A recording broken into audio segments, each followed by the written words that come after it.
Hi, I'm Gail Hoag, And I'm Gregory Hoag. and we're here today to bring to you our Master Sacred Geometry class. And before we get started, for those of you who may not know us, let's just give you a little bit of background on who we are. I have a background as an artist and working with nutrition and also as a businesswoman. In addition, as I moved into my higher understanding and working with meditation and my spiritual work, I became a channel and worked with people in a capacity of doing spiritual sessions and healing sessions. So I was gathering a lot of information, and I continue to do that. And as a matter of fact, Gregory and I work together in that capacity to bring the sacred geometric technology out to the world that we've been working together on for over 36 years. And how we got together is kind of a fun story. I had been studying the work of Buckminster Fuller for years, so I was very familiar with geometry. And I met him in 1985, and he was carrying around this wonderful box of these geometries with tetrahedrons. And that's what actually brought us together, because I looked at that and I said, wow, you must know the work of Buckminster Fuller. And he said, no, as a matter of fact, I don't. And that's when I shared he needed to learn. And that moment brought us to a place of recognition where we knew we had work together. And within just a few months, we started. We got married and we started together to develop our business Metaforms and bring sacred geometry technologies to the world. Ah, yeah, it's been quite a journey. And the reason I was carrying around this box and I didn't know who Buckminster Fuller was, I didn't even know the names of the Platonic Solids.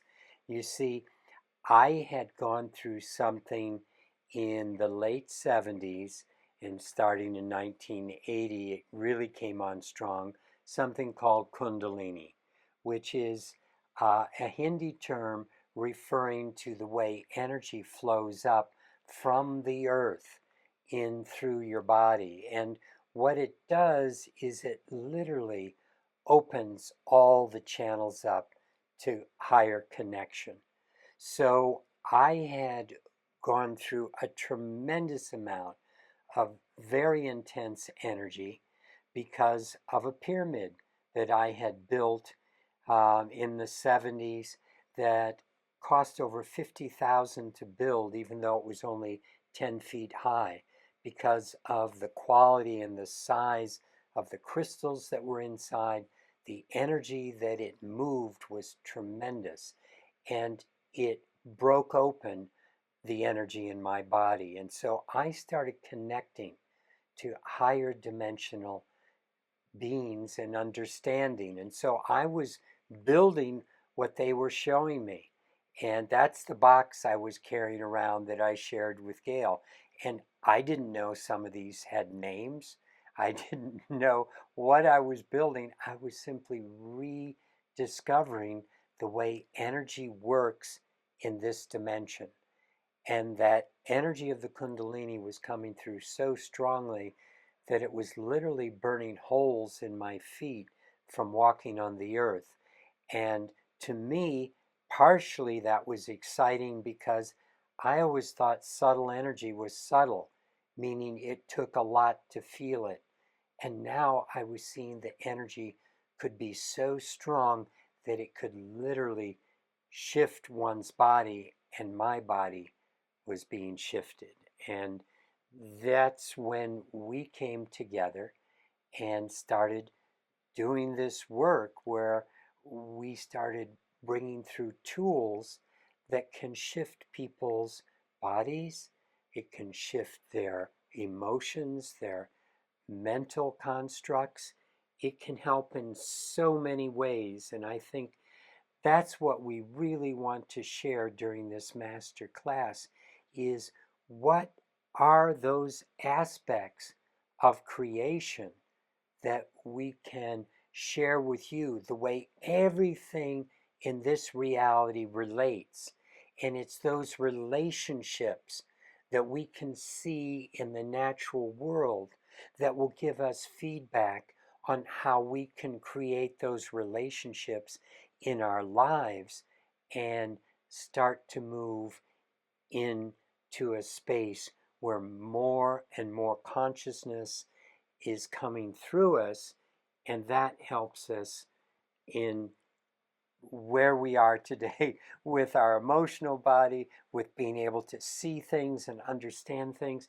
Every aspect of our being can be shifted when we're in resonance with the natural order of creation. I think that's something that we both had in common and was very important to me in the work that I was doing, both with my art and the spiritual work, was being on a pathway to discover what is what is the meaning, what is the meaning of the universe? How can I better understand myself and the cosmology? And when I would look out in nature, I would get so many different feelings and cues. And I also understood that it wasn't just in my head. I would feel it, I would feel different in my body. When I did artwork, I would depend on connecting through my intuition to those higher aspects of who I am, whether you call them guides, angels, intuition, inner knowing, whatever it is. I developed that more and more. And that came into play very dramatically in the work that I have been doing with Gregory for over 36 years. And now we're at a place where we want to not only share all of this information, we want to share the power of these tools, of what sacred geometry can really do for you, because it's not just a mental construct. We're working with three-dimensional sacred geometry. In that, we have a way of being able to actually shift the environment, shift our relationship with the environment. And recently, we've really been discovering how these patterns that we've been seeing in sacred sites, in ancient temples, in Renaissance churches, in nature, there are hidden codes that are there for us. They've always been there for us. And native cultures understood it. They implanted it in their ways of being, in their rituals. And what's happened with our modern life is that knowing, those facets of the inner wisdom have been stripped away. We've been working with a more abstract way of attempting to understand our relationship to the universe. And I believe as a result, we have been distanced from each other and life. There's so much separation. There's so much separation that we are doing damage to our universe, to our environment, to our world, because we don't fully cognize that there are relationships that are absolutely essential. And so we are going to be exploring those relationships with you so that you will recognize and reconnect in ways that will have a profound effect on your life. I want to share a couple of things. Gail just referenced, and we've been talking about tools.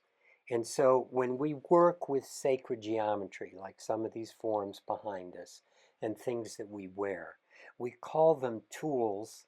They're technology, but tools in the sense that I could give you a hammer and it's a tool and you could build a house with it. You might crack a walnut. You might hit your thumb in the process. And it's important to understand that it's not the hammer's fault. And when you're done building the house, you built the house, not the hammer. And still, it would be almost impossible to build that house without a hammer. And that's the quandary we're in today. Because as Gail's been sharing, we are going through more and more separation.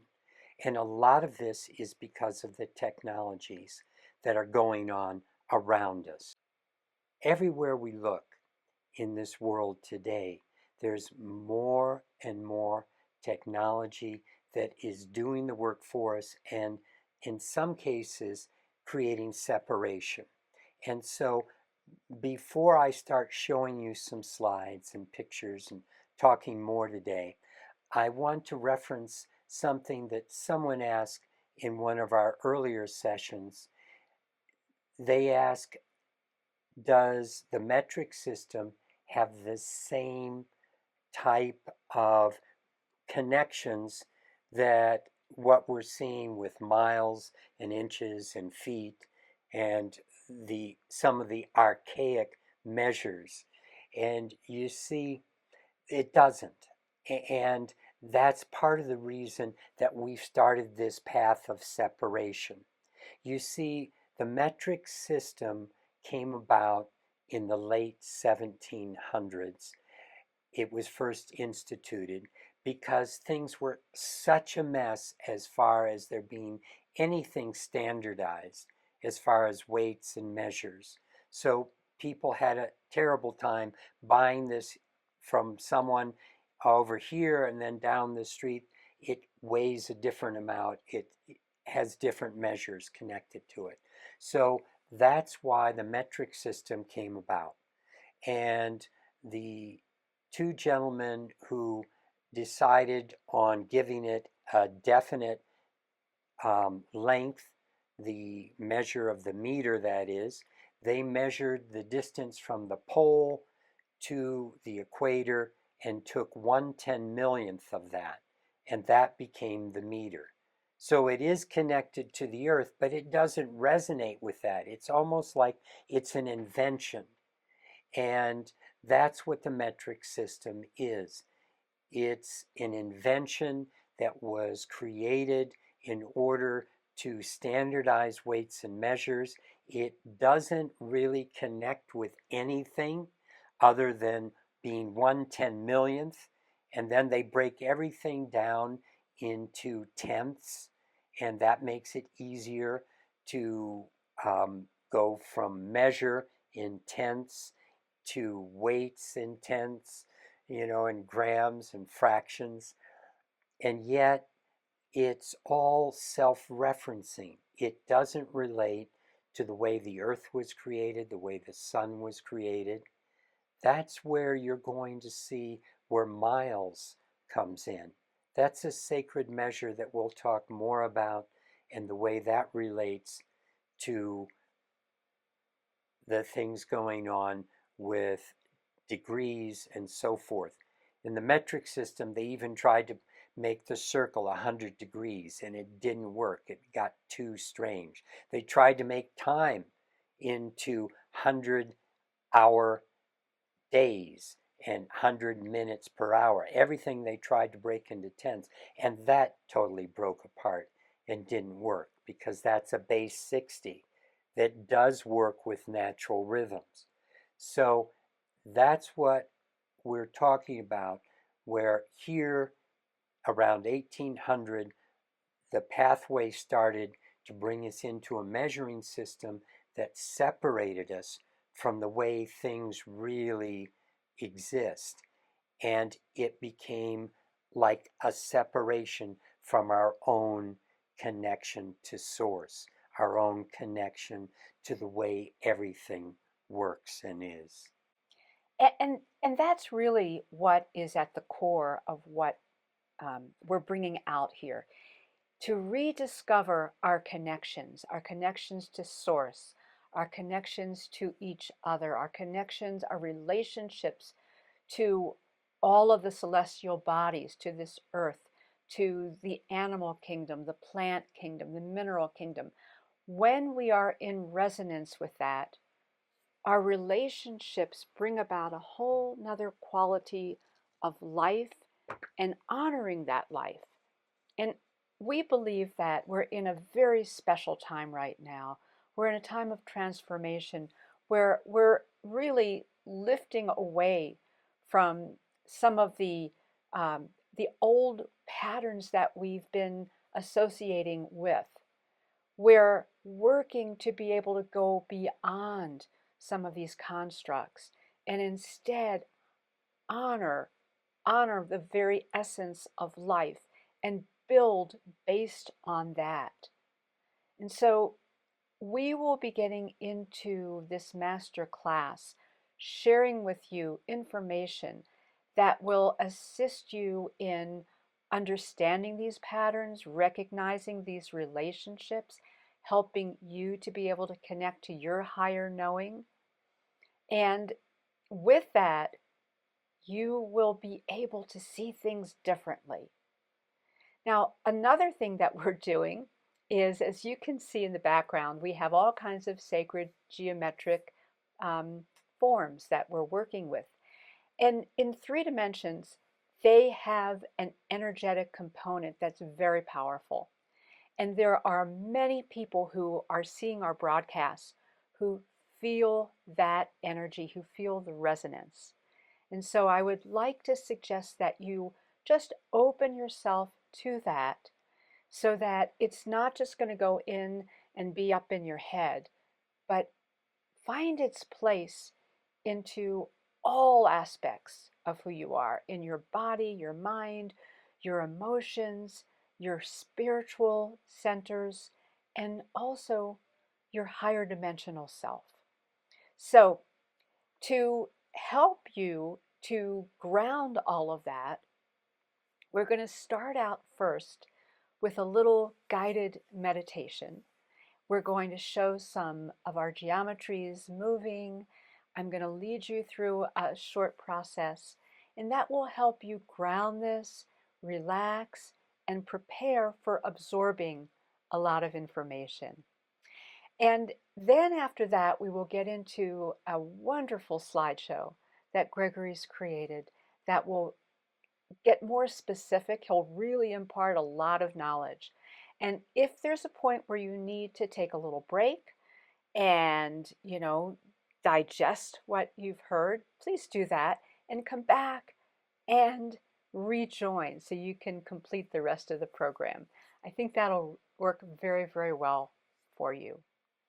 Today's masterclass starts with a very important intent to support us in essential and divine reconnection with universal patterns and codes. All life resounds with intrinsic creative structure that offers us the connections to all physical life. This inner wisdom is in our bodies, nature, plants, celestial bodies, everything natural, and these codes enable us to experience the full range of connections that will bring unity, love, and deep conscious relationships back into balance. The ancients, indigenous cultures, wise sages, and spiritual traditions contain this knowledge and practice rituals and teachings to help people lead a life based on these divine connections. The time is here to restore this missing link and heal the separation and disease this void has created. Sacred geometry brings us back in touch with our unity by holding the keys to this deep understanding. Let's get started by getting centered through the heart.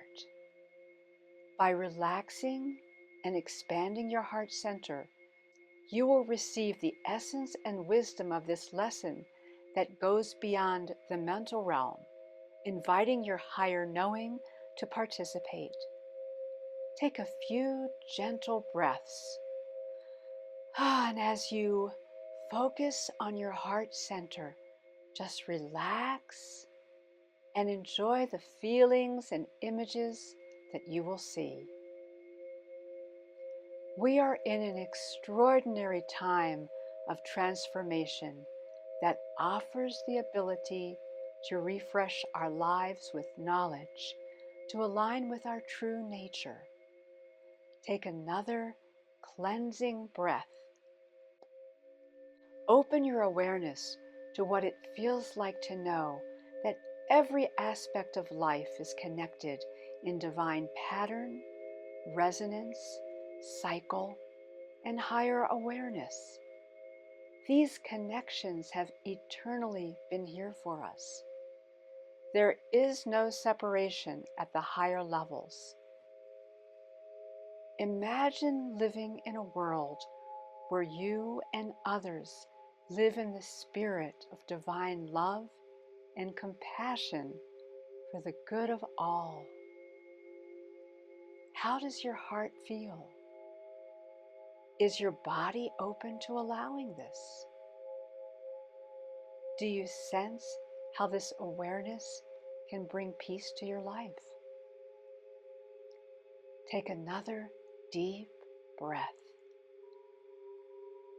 The geometries you are seeing generate unique vibrational fields that help you reconnect with the essence of your loving being. You remember these images because they speak to the inner patterns of all life. As you watch, relax, and see these geometries slowly turn. Soften your vision and allow the patterns to enter your consciousness. Just watch and feel the peace within. Be in a state of receiving. Sacred geometry helps us remember who we are because it's built on the principles of how pure energy has very specific ways it creates physical life. Since everything is energy, the images you are seeing offer frequencies that relate to us on the levels of physical, mind, emotions, and spirit. Geometries work at the core level to connect with soul in every level of life. Allow the universal connections to find their place within. We can restore our relationships with all life and know who we really are.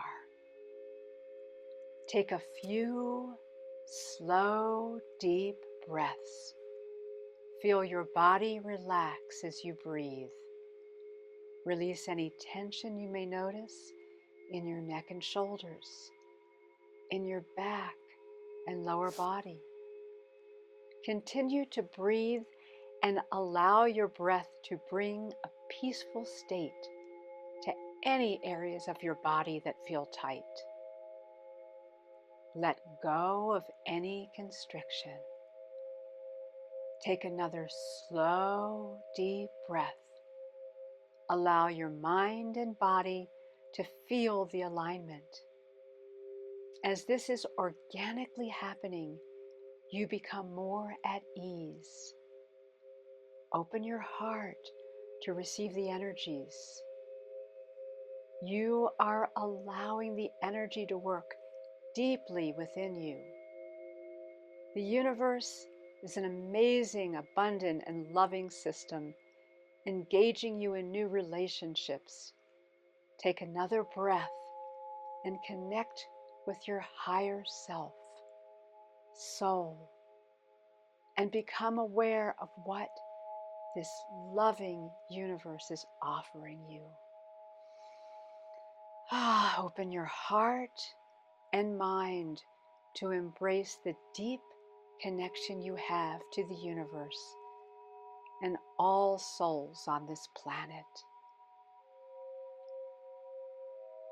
Focus on allowing the flow of energy you are experiencing to guide you to receive deeper awareness of your connections to all life.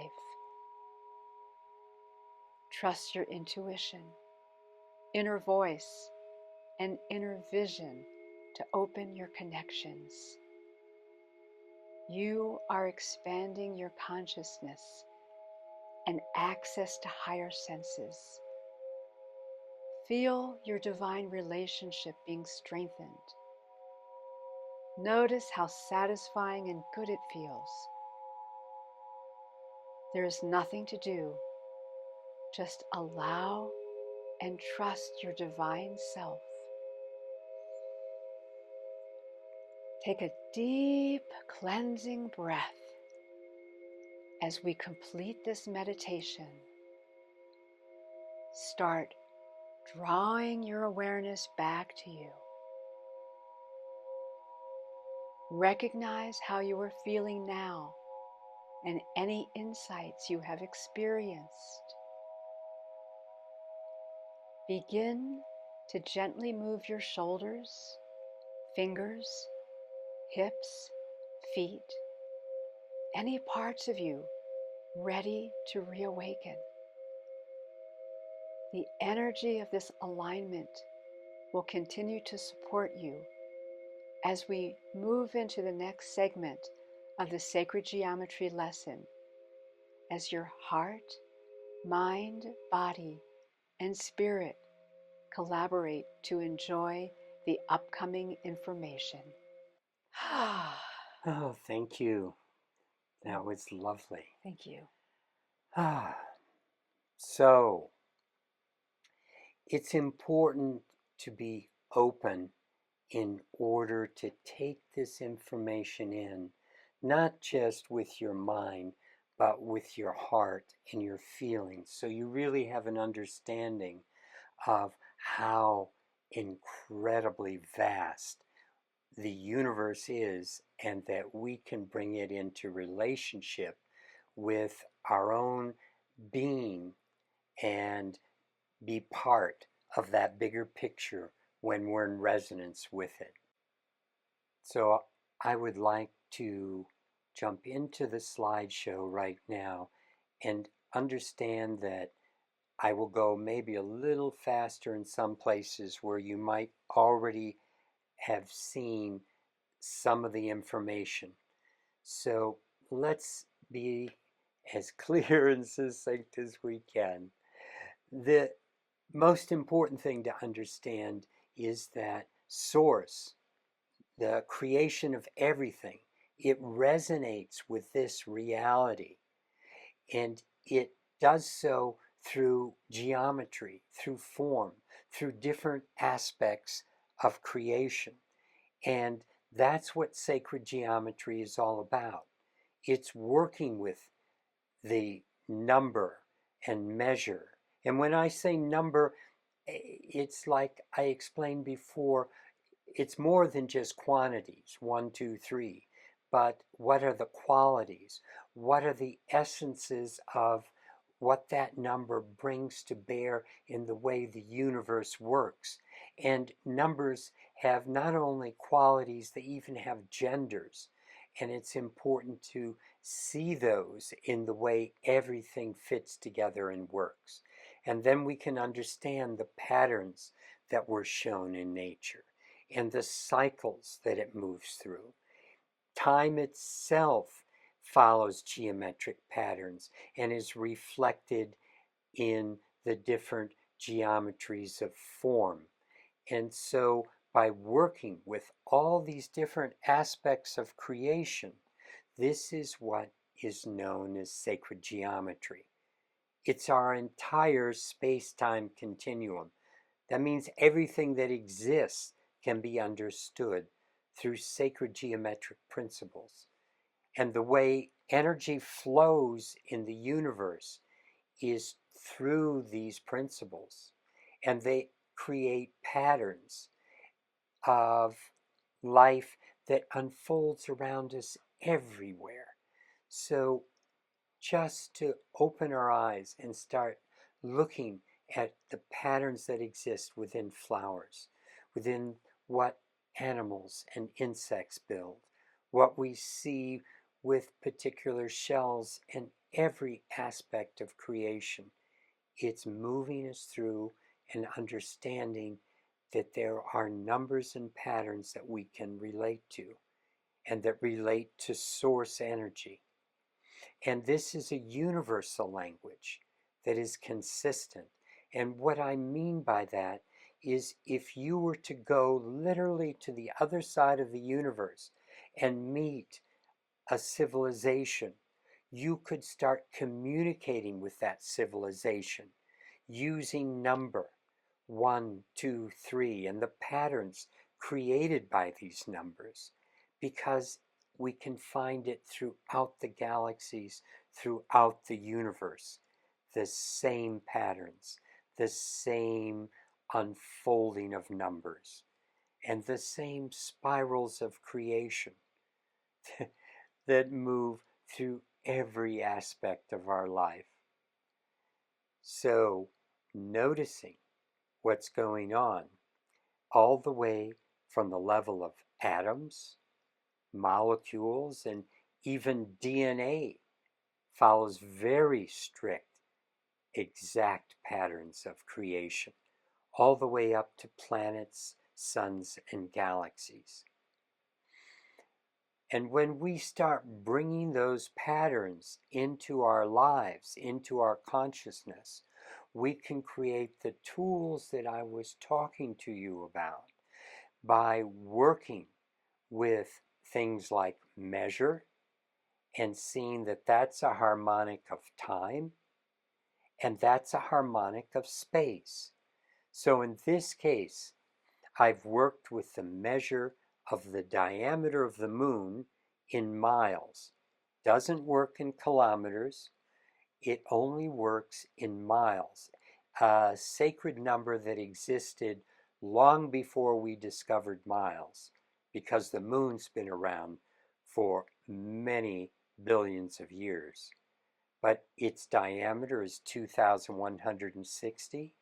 And when we look at time and the way that's constructed on the base 60 system, we find that 2,160 years is equal to the age of one of the signs of the zodiac.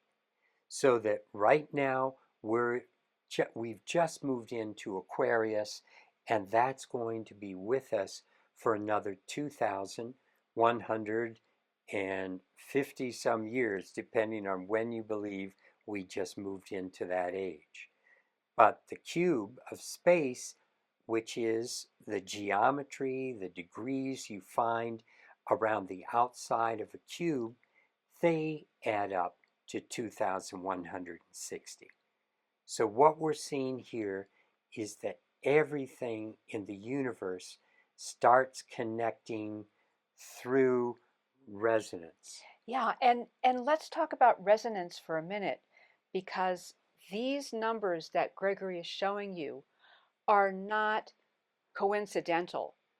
There is real purpose, and there is something very extraordinary about recognizing that we need to have these precise patterns. We need to have these numbers, these cycles, in order to have resonance. And that resonance enables life to be created, enables us to have relationships with each other. And it really instructs us of where we are in our lives and where we're going in our lives and how we can better relate to each other and this earth.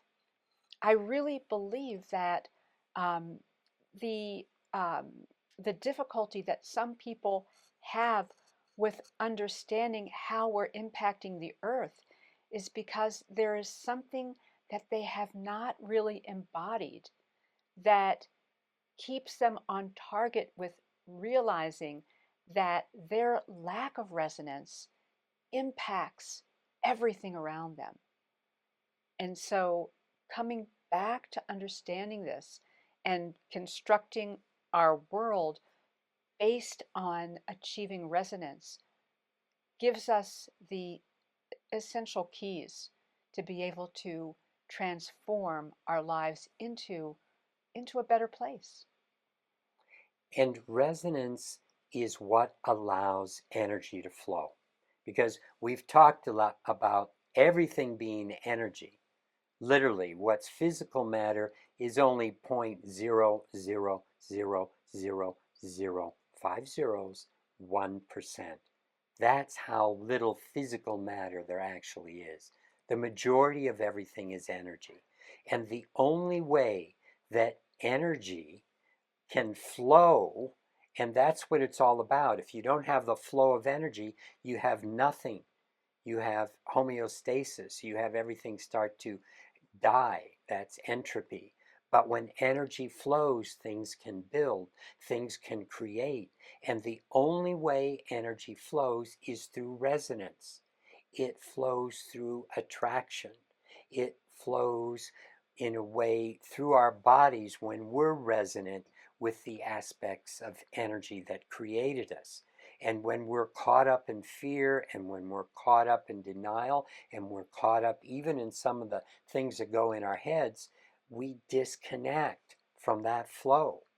And this is something else that I'm going to share with you now, which is a caliber that measures the phi ratio. And that's what you were seeing with that outstretched image of the man done by Leonardo da Vinci. And when you saw some of the flowers, their patterns, and the sunflower, the way that works is around this measure.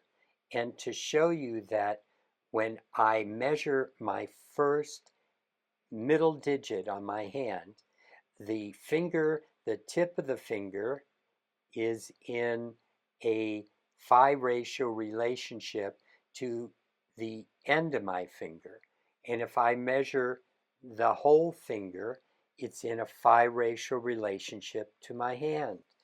And my elbow is in a phi ratio relationship to my hand. So you see, our heads, our eyes, every aspect of our being is built around this ratio. So it is with all animals, all plants. Everything is following this pattern. And so what we're going to is explore is where else we see this pattern being created in the world around us in order for it to really come in and affect our beingness. So I'm going to start with the sacred Bible. It's one of the sacred texts that's found throughout the world. There are many, many wonderful texts. And it's always important to pay attention to the numbers that are found in sacred texts, because they're built around numbers that have come down to us sometimes from very ancient times, antiquity. So in Genesis, it talks about God creating everything in 7 days. And the first day, what it begins with is light. So light is the first impulse of creation. And that leads us to a very interesting understanding, because you see, light that we see around us, what comes in through our eyes, is only 0.0035% of the entire electromagnetic spectrum.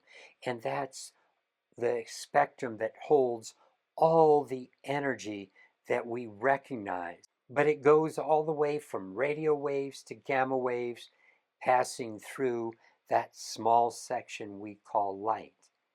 And the interesting thing about it is that all of this energy has what they call a single quantum energy packet. It's made up of something called photons. And each photon is a carrier of this energy. And so that's what we're going to look at right now, is what is a photon? You see, there were a couple of Polish scientists that a few years ago discovered that a single photon can be imaged. And the image on the right is the theoretical, and the actual image they were able to map is the one you're seeing on the left in the yellow colors. So a photon, when they discovered it, actually has a geometry.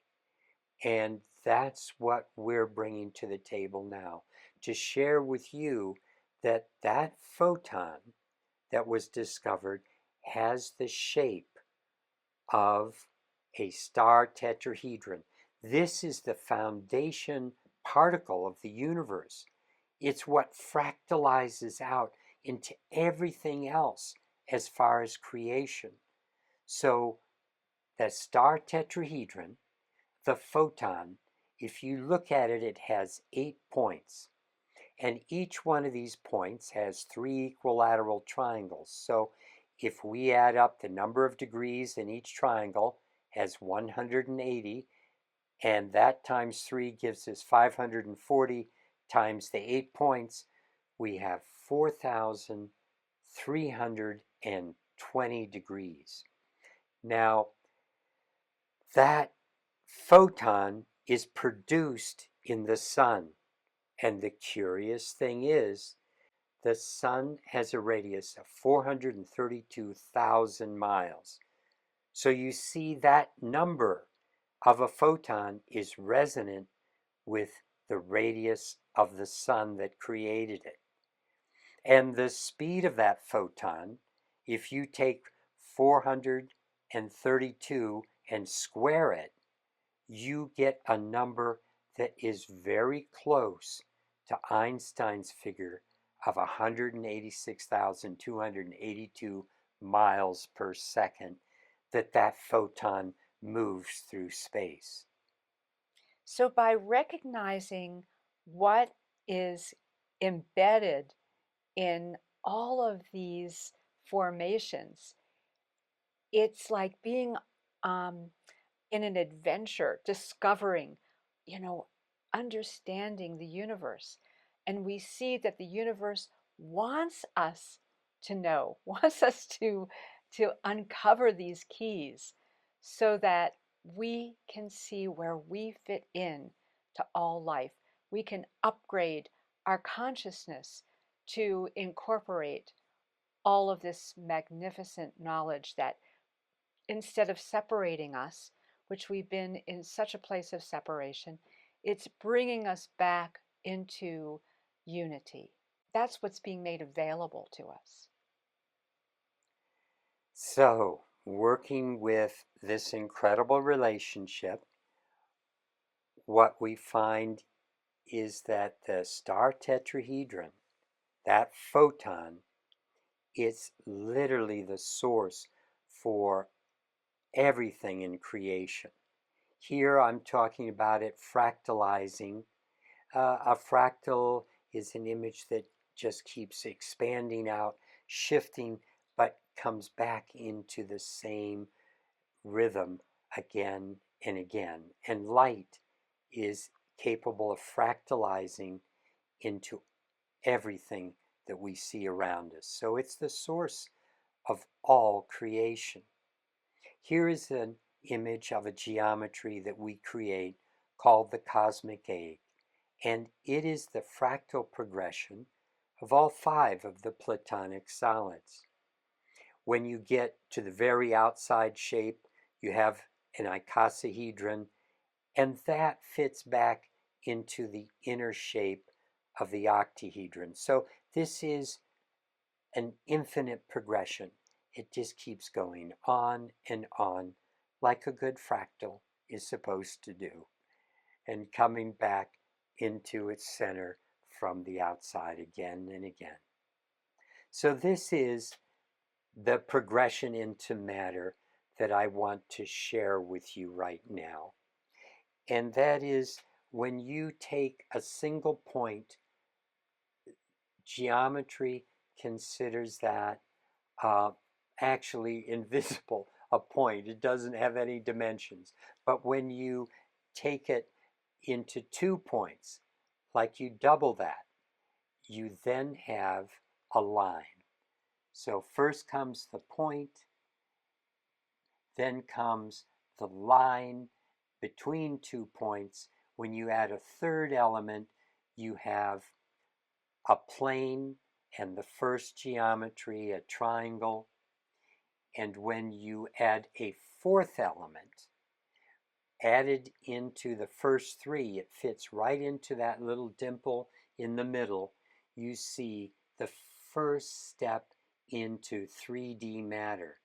This is a solid for the first time. It takes 4 elements to create a 3-dimensional form, and that's our physical reality.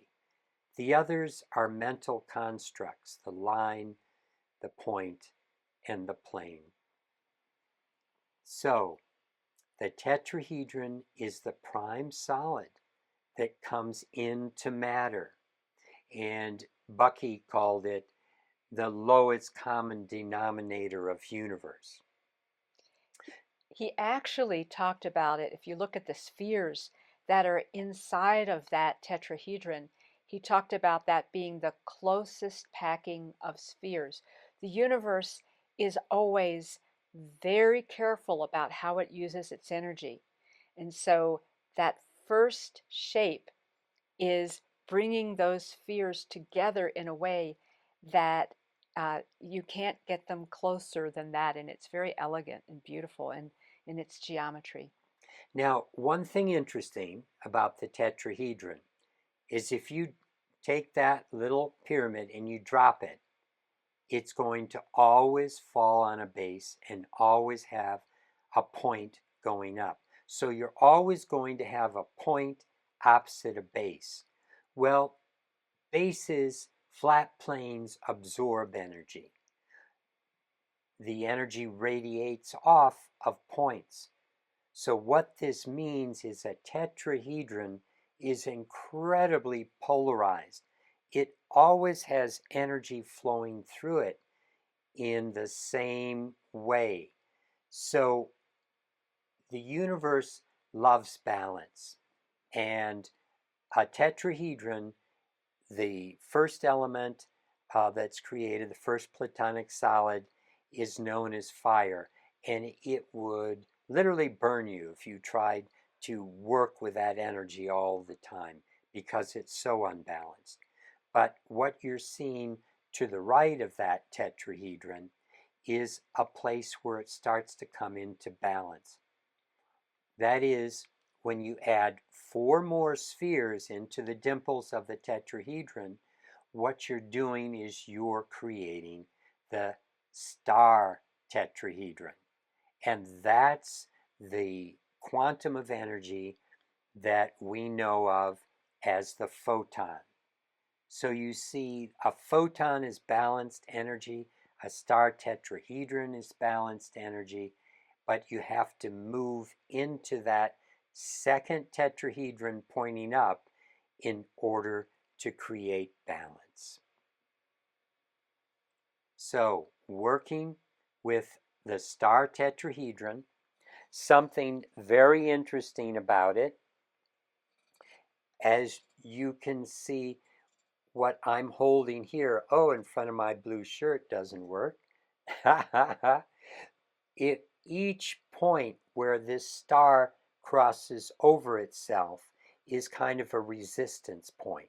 So what happens is naturally the energy wants to have a little bit of a hiccup, and it will flow to another hiccup point where when you're going all around this star tetrahedron, whoops, let me take you here, you're starting to see the octahedron at the center of it.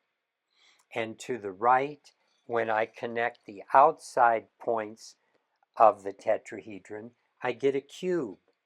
So we now have the first three Platonic solids, the tetrahedron, the octahedron at the center, and the cube on the outside, that all progress from that star tetrahedron being created to begin with. In the center of the two forms of the star tetrahedron, what you're seeing are images created by Hans Jenny known as cymatic images. They are done in a two-dimensional surface like water and oil or a metal plate with very fine powder on it. And by putting different frequencies through these plates, what Hans Jenny discovered is that sound can create form. And so in this case, we're seeing a situation where they change the frequency and the geometry seemed to change. Now, there are a couple important things to remember. One, that when you see these images, the energy is where the image isn't. It's in the black spaces in between and around. And where the energy isn't bouncing around and flowing, that's where the powder is pushed into these lines. Kind of like walking through a room that you never clean. After a year or so, you would have dust bunnies in all the corners, and where you walk, where you flow, where the energy moves is where the path going through the room would be very evident. So now what I want to share with you are two views of what we call Metatron's cube in 3D. And you see that looking at it from a point, what we're actually seeing is the image up above. And looking at it from the face of Metatron's cube, we're looking at the image below. So what Hans Jenny was looking at were 2D constructs. By changing the frequency going through the plates, it seemed to change the pattern, but often what was really happening is you were getting a different view of a 3D reality. So you're slicing through 3D with different perspectives by simply changing the frequency. And so it is with frequencies of vision in our life. If we can change those frequencies, we can begin to see different realities. And that's what starts happening with the human being, raising their vibrational level. Here you have the yin-yang, a two-dimensional version of the 3D star. These are all wonderful geometries that have often been referred to as the totality of sacred geometry. But they have something in common that is a deterrent from fully working with them energetically, and that is they are all two-dimensional. But you see, this is the two-dimensional view of Metatron's cube. And when you bring that into a 3D version, what happens is we find that what we've been calling Metatron's cube for centuries, all these years, has actually been a shadow of only one view of Metatron's cube. Because at the bottom, we're looking at it from the vertex, and then the upper left is the edge and the right is the face. In geometry, these have other names. The vertex is called the point. So by working with a point, a line, and a plane, as we saw, the beginnings of sacred geometry, we can apply that to this form, the three-dimensional Metatron's cube, and understand that it has three different perspectives, and each one has an energy flowing through it. And this particular form really defines the energy in all of space. Now, if you go on to Google and you Google Metatron's cube, this is what you're going to get. You see, these are all two-dimensional versions.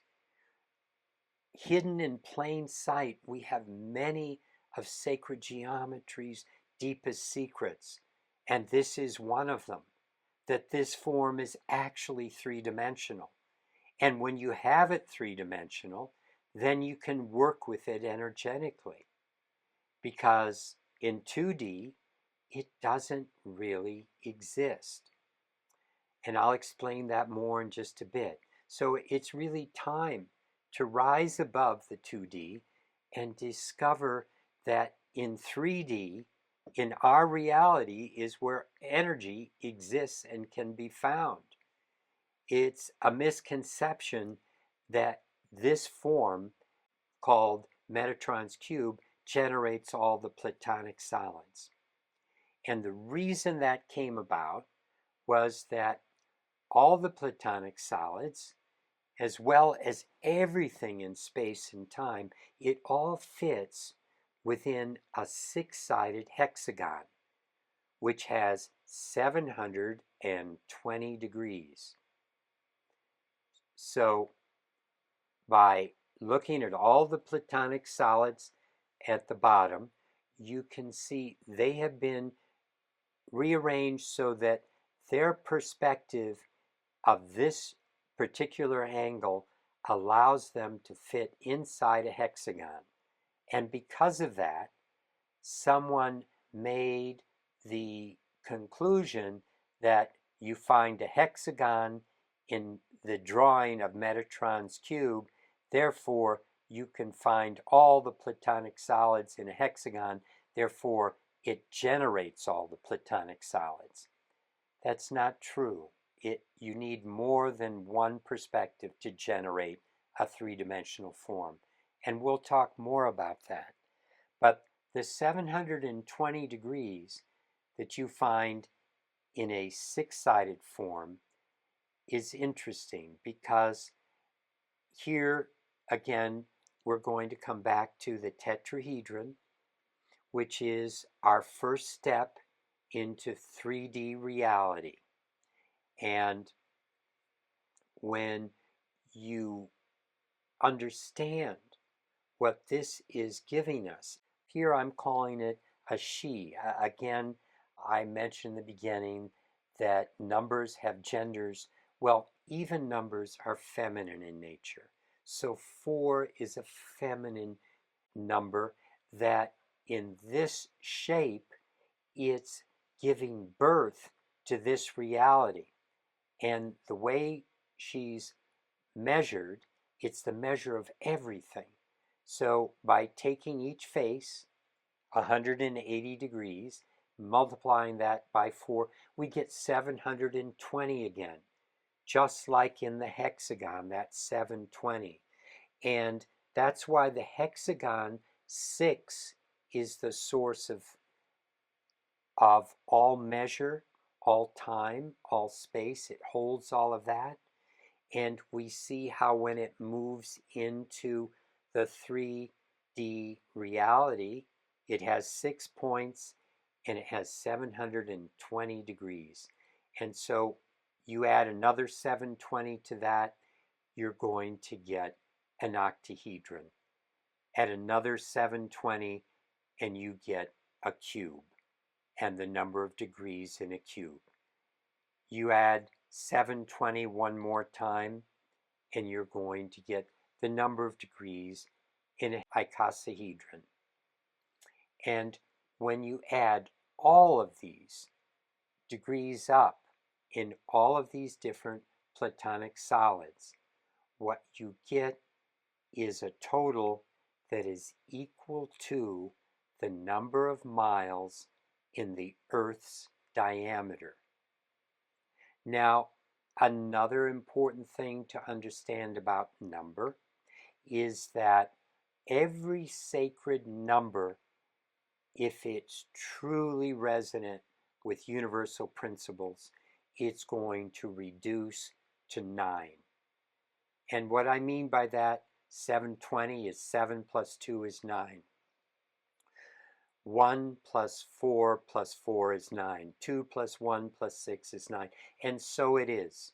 All sacred numbers reduce to 9 because 9 is a completion number that holds everything.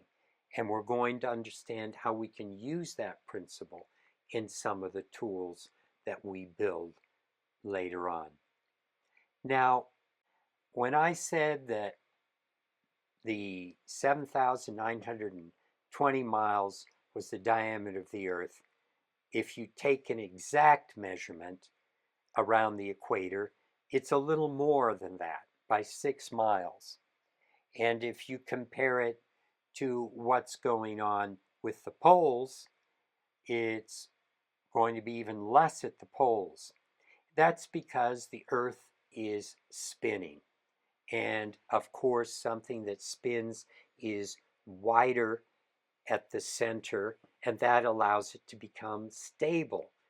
It's more stable by having a wider center, and that's the way gravity's push things out over time. So, something I want to share though is that if we look at something called the Tropic of Cancer, which exists just above the equator, and the Tropic of Capricorn, which exists the same number of degrees below the equator, and if we measure across at a diagonal from one corner to the other, then we get the ideal of 7,920 miles. And if we wanted to take the whole planet and squish it into one smooth, even sphere, we would find that then everything would come out to be exactly the ideal of 7,920 miles. So we came up with miles a couple thousand years ago. It's attributed to the Romans. That's another story I can go into. But actually, when you look at the fact that the Earth has been this way, this number of units that we divide into miles, it's been this way for billions of years. The mile is a discovery that was brought into our information pool many thousands of years ago. Ancient cultures have been working with this knowledge of the actual size of the Earth and the size of the moon, as it turns out, because as we saw earlier in the relationship where I showed you how the cube has the same number of degrees as the diameter of the moon, well, if you take the diameter of the moon and you add it to the diameter of the Earth, you're going to get 10,080 miles. And that translates into degrees. You see, I always take these numbers, and when I put them into degrees, I see the geometries that they create. And that's what we're seeing here, is there is a geometry that we can build that relates to the diameter of the Earth and the moon added together. And that geometry, it's made up of the icosahedron that has one of the Platonic solids that has 20 faces. That's the one that works with water, which is really one of the higher vibrational elements in this third dimension. And when you take an icosahedron and you add it to a dodecahedron, which has 12 faces, you get a total of 32 faces. And that's 20 triangles and 12 pentagons. And that's the icosahedron that when you turn those into perfect circles, 6 of them, that's when you get that sphere of health that we're looking at up above. some of these geometries, I think we want to also bring it back to talking about what's going on with them in our lives. That's what we've done before. So with the sphere of health hiding under here, ooh, I have that pretty tight. There we go. This is the sphere of health that's working with 6 great circles, and it's working with this aspect of the moon and the earth together. And I think we'll show a little more further on how there's phi ratio relationships in this. But right now, let's talk about some of the ways that we use this geometry to create resonance in our lives, where we put it beneath a form or we meditate with it, we put it on something that spins, and then the energy starts coming in that allows us to relate to this field that helps with healing in our body. And healing is often finding that perfect resonant frequency within you, and then the body knows what to do to move into health when it's given the proper resonance, when it's given the space to understand what perfection is, when it's given the field that's vibrating with what is true, when so many things in this reality are made up of ideas or concepts, and so few things that we build are really true. We just build what we can because we can. I mean, we can pile bricks up and make steel come together and make all kinds of shapes, but those shapes don't necessarily resonate with nature, don't resonate with us. So it puts us into environments where we don't find that we fit or we belong. Yeah, exactly. And when we talk about health, as you were beautifully suggesting, it's being out of resonance. When, some people like to use the word dis-ease, when we're out of that balance, where we don't have those relationships um, naturally functioning the way that they're meant to, then things start to go off in the body because the body is compensating, or anything in nature. When something is off, it attempts to compensate for what's not working. But that compensation, after a while, creates more of a problem. So, what the geometries that we work with do is support coming back into the divine relationships, so that in essence, we are not just going to depend on compensating, but instead getting back to what that real balance and the seed of its origination is really about. And the Platonic solids are showing us how that's why we use them in all of the structures that we create, because they're giving us that directive, that information of how universe is ordered, how energy comes into matter and is construed in very specific ways. When we resonate with that, when we live with that, then our lives come back into harmony.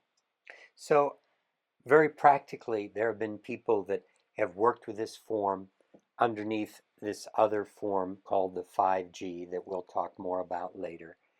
And by having this under here, and this is on a stand with a triangular base, this one woman who has been a long distance ultra runner, and she destroyed her legs, and she's been in a great deal of pain. And what she's found is that by being in this resonance, she's able to relieve that pain. I've had people with irritable bowel syndrome, all types of things that the body's out of balance. When you bring these tools into their space where their body can be in that resonant field, things can start to move back into a space where the pain can leave, because pain is often a blockage, a disturbance where the body is not flowing naturally, is not connecting naturally. So by working with these tools, we can start to create connection again in our bodies with the greater aspects of perfection that our body knows how to replicate once it's shown that space. And something else that we were talking about earlier was Metatron's cube.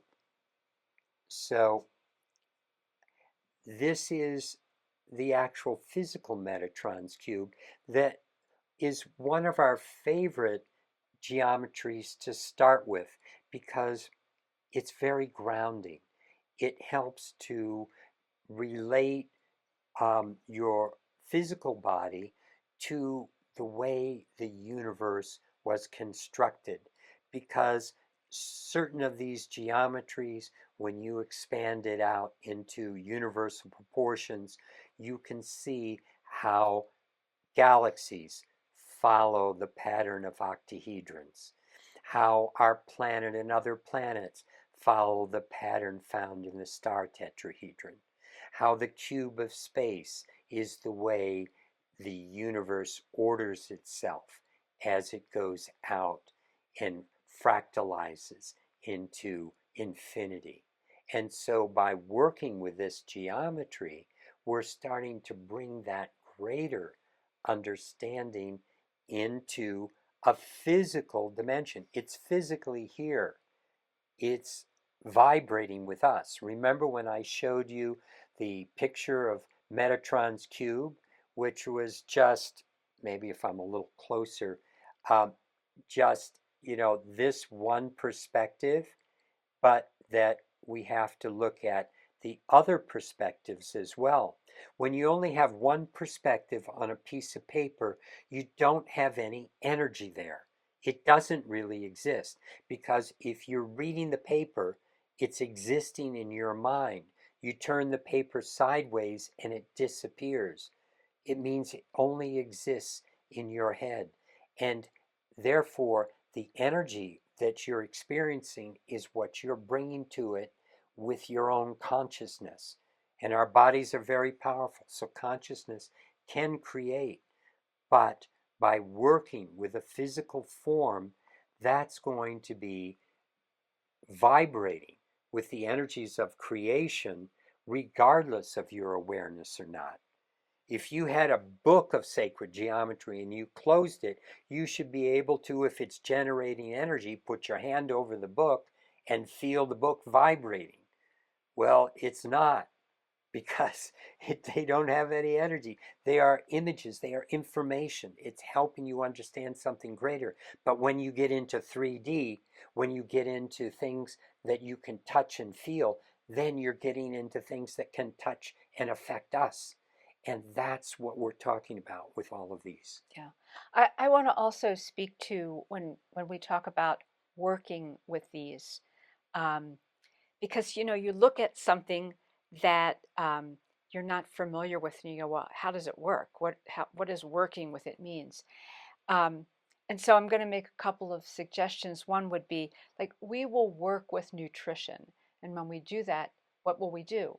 We will eat it. We will allow our bodies to digest what we take in, whether it's a pill or it's a food. And so part of this is allowing our body to actually digest this energy, not just our physical body, but all of our bodies, our spiritual body, our mental body, our emotional body, our higher bodies. It's affecting the field. And so that's one way. Um, Another thing about working with it is how this enters consciousness. Consciousness is a very important part of all of what we're talking about. We're in a time where we speak to raising consciousness, raising our consciousness. And in order to do that, we want to be surrounded by those things that allow us to go to that next level. Um, so, for us, one of the ways of working with this would be meditating underneath of us. And so many of the different geometries that we create are outstanding for having it above the head and then meditating with it. Or you could hold it and meditate with it. This particular geometry, Metatron's cube, because it is so good for grounding, it is excellent for putting it under a bed. So when at night, we're going out and we're working on all kinds of things on higher levels that may come through our dreams or whatnot. And this helps with the grounding process. And that's all part of it.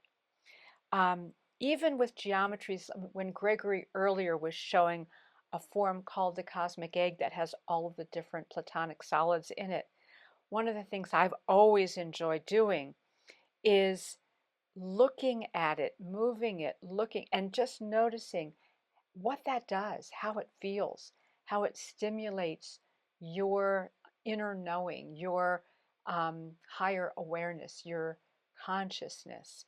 And so these are some of the more subtle ways that are important in how we work with these energies. And I know even when we have other things above us that are more stimulating to the crown, this is nice to put down under the chair and help with that grounding energy. So back to our slides and the sphere of health that we were working with. Here, remember when I was talking about the importance of 720, found both with the hexagon and with the tetrahedron. Here you see how each one of these geometries and the moon itself and the earth and the sphere of health, these are all multiples of 720. And that's why 720 is a very important number that is a measure that comes up again and again in universal order. So breaking what we've just seen down into the measure that I showed you earlier on at the beginning of this slideshow, where we're working with measure, time, and space. So in this case, we're working with the measure of the Earth and the Moon, and the way that gives us 10,080 miles. And we've seen the geometry of the sphere of health and how that gives us the same number in degrees. Well, in working with time, if you remember at the beginning where we talked about the importance of paying attention to sacred texts, well, creation occurred in 7 days, and that's a very sacred number, 7 days. And when you take that 7 times the 24 hours in a day times 60 minutes in an hour, you get a total of 10,080 minutes. So you see again how we're working with time, space, and measure. And some of these measures have come down to us through many, many, many thousands of years. And everything in the universe is connecting through these resonant frequencies. So universe works like this. It's our opportunity to work like this in order to be resonant with the higher aspects of ourselves. And what I'm going to share with you, how this is as a geometry when I have an icosahedron and a dodecahedron interpenetrating each other. and they are both working with this measure of the phi ratio. The width and the height gives us that phi ratio relationship. So let me show you what's going on. Here it is again, the icosahedron going up and the dodecahedron going across, forming that cross. All of those together is what breaks down into, this is what reduces into the 6 great circles of the sphere of health, which is one of the best ways to radiate that energy. And so what we're seeing is that phi ratio is literally related to the way the diameter of the moon and the diameter of the earth work together. So all of life that follows the phi ratio pattern is in resonance with the diameter of the earth and the moon. So something very cosmic is being brought into our lives, allowing us to follow this greater organic pattern.